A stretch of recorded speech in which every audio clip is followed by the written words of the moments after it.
जब समीरा राहुल एक साथ कॉन्फ्रेंस रूम में पहुंचे तो वहां सब लोग आ चुके थे।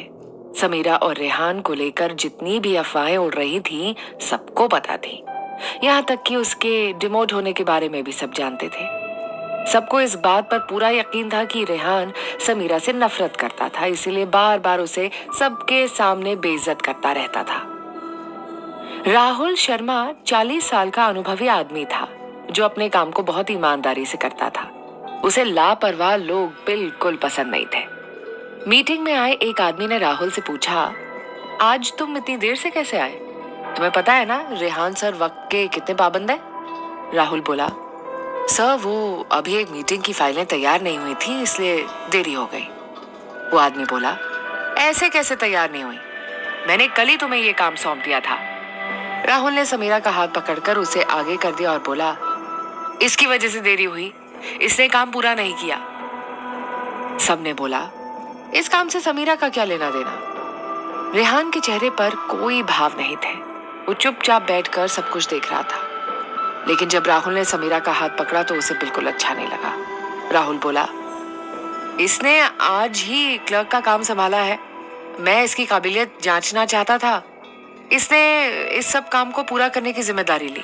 मैंने इस पर भरोसा कर लिया, लेकिन मुझे उम्मीद नहीं थी कि ये काम पूरा नहीं कर पाएगी।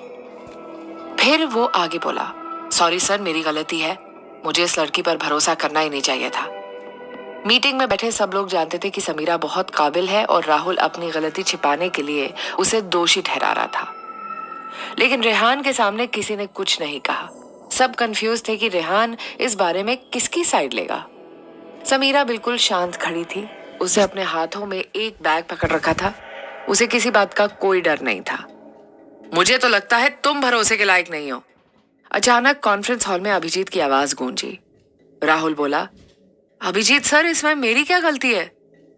अभिजीत अपनी सीट से खड़ा हो गया और राहुल से बोला, तुमने कहा कि समीरा नई है और उसे काम नहीं आता।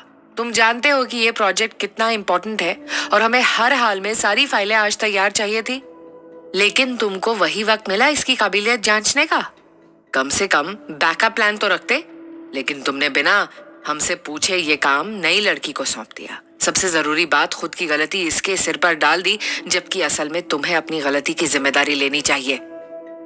राहुल ने रेहान की तरफ देखा जो बहुत बोरियत से उन सबको देख रहा था, जैसे उसे इन बातों से कोई फर्क ही ना पड़ रहा हो।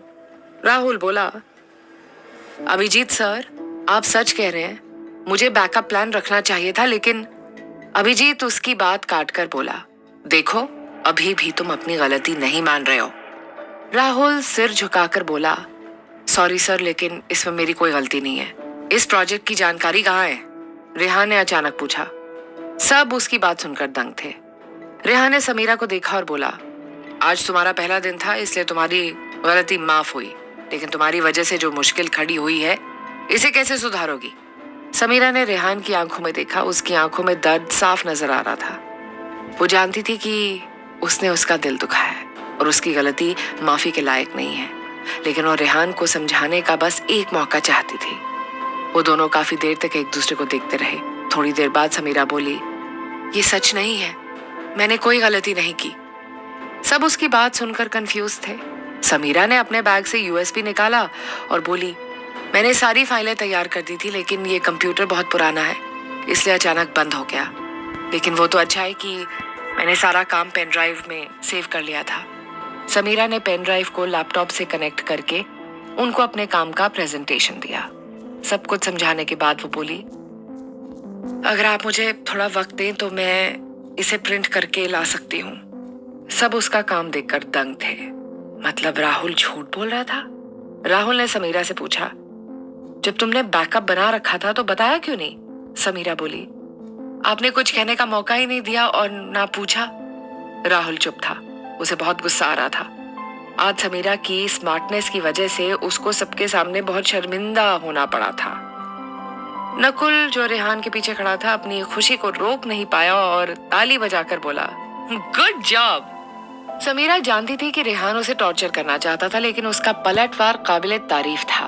अब चाहे जितनी मुश्किलें आए, समीरा उनका डटकर मुकाबला करने के लिए तैयार थी।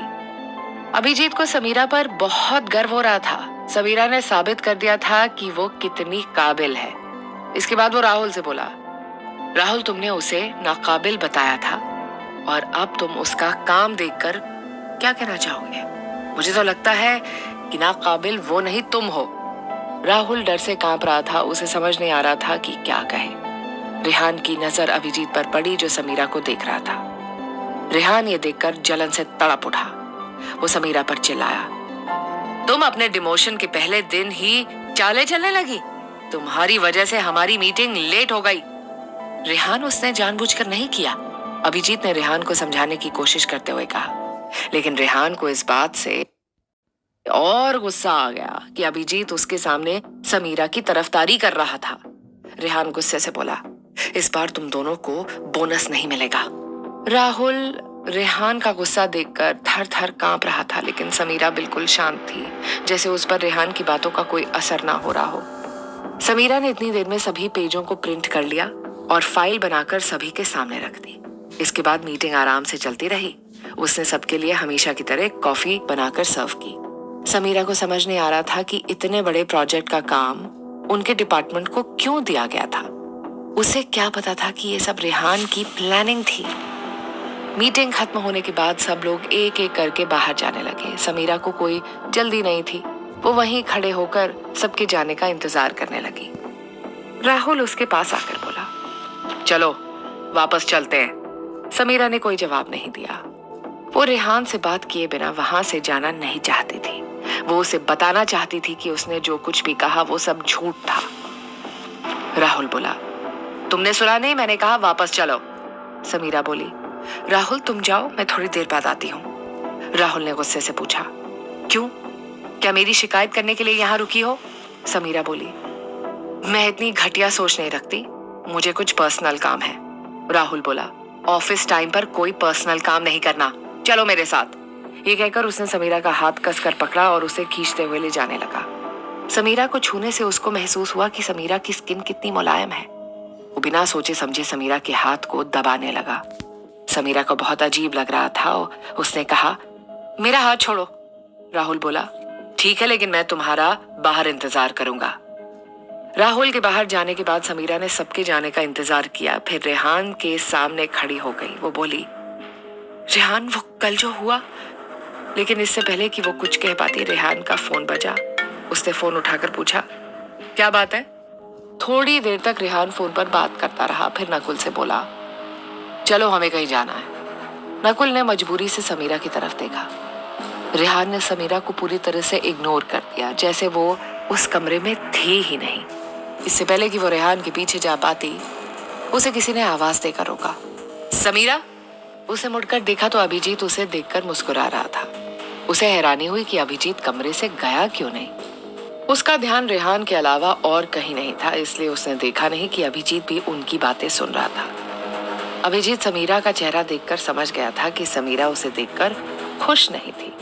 वो चिढ़कर बोला, क्या मेरा यहाँ होना तुम्हें इतना बुरा लग रहा है? समीरा बोली, सॉरी अभिजीत, मुझे कुछ जरूरी काम है, मैं चलती हूँ। इसके बाद समीरा कमरे से बाहर निकल गई। समीरा को अभिजीत के करीब रहना अच्छा नहीं लगता था, लेकिन सच्चाई का पता लगने तक वो किसी से कुछ कह भी नहीं सकती थी। जब समीरा अपनी टेबल पर वापस आई तो देखा कि सीमा और अनीता का चेहरा उतरा हुआ था। वो अपनी चाल में कामयाब नहीं हो पाए, इसलिए दुखी थे। किसी ने समीरा की कुर्सी पर पानी डाल दिया था। सीमा बोली, देखो ये कितनी शातिर लड़की है। इसने राहुल सर को सबके सामने शर्मिंदा करने के लिए पेन ड्राइव के बारे में नहीं बताया। शायद रेहान सर को इसकी असलियत पता चल गई होगी, इसलिए उन्होंने इसे सबक सिखाने के लिए डिमोट कर दिया। समीरा उन्हें इग्नोर करके अपनी कुर्सी साफ करके उस पर बैठ गई और दोनों से बोली, तुम दोनों कितने बेवकूफ हो। मेरे खिलाफ साजिश करते वक्त तुम लोगों को पेन ड्राइव दिखाई नहीं दी। सीमा बोली, इस बार तो तुम बच गई, लेकिन मैं तुम्हें चैन से जीने नहीं दूंगी। समीरा बोली, देखते हैं। उसका कॉन्फिडेंस देखकर लग रहा था कि वो इस चैलेंज के लिए भी तैयार है। लंच के वक्त वीना उससे मिलने आई। समीरा उसे देखकर हैरानी से बोली, तुम तो कह रही थी कि हमें दोस्ती को कुछ दिनों के लिए होल्ड पर रखना चाहिए। वीना मुस्कुराकर बोली, मैं तो मजाक कर रही थी और तुमने विश्वास कर लिया। हम दोस्त हैं तो फिर मैं तुम्हारा साथ कैसे छोड़ सकती हूँ। चलो लंच पर चलते हैं। बीना ने समीरा का हाथ पकड़ा और अपने साथ ले गई। सब लोग उन दोनों को घूर कर देख रहे थे। समीरा आज अकेली नहीं थी, बल्कि उसकी सच्ची दोस्त उसके साथ थी।